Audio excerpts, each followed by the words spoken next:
الحمد لله رب العالمين الرحمن الرحيم مالك يوم الدين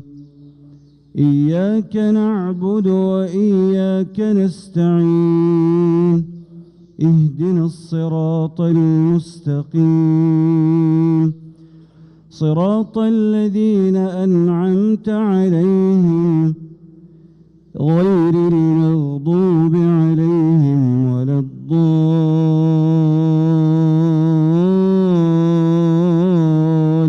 الضالين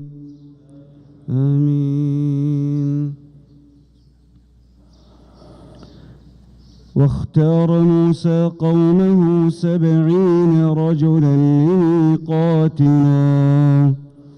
فلما أخذتهم الرجفة قال رب لو شئت أهلكتهم من قبل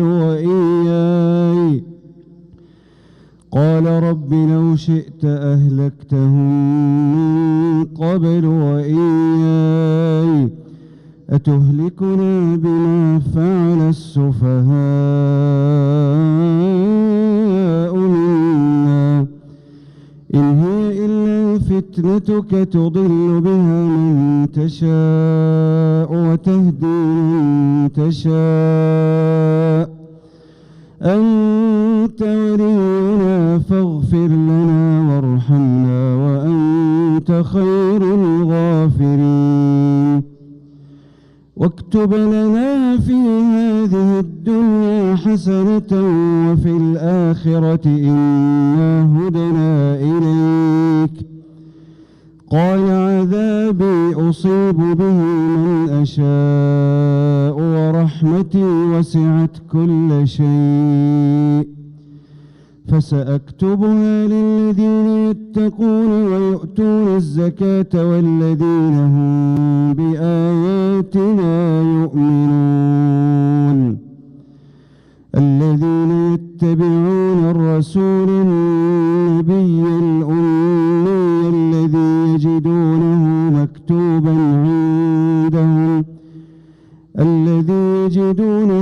مكتوبا عندهم في التوراة والإنجيل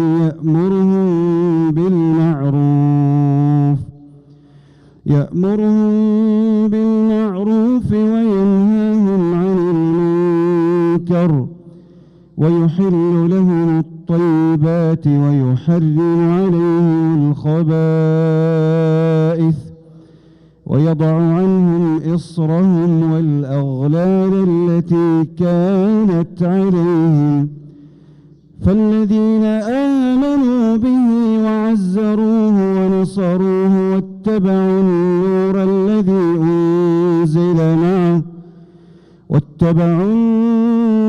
الذي أنزل معه أولئك هم المفلحون.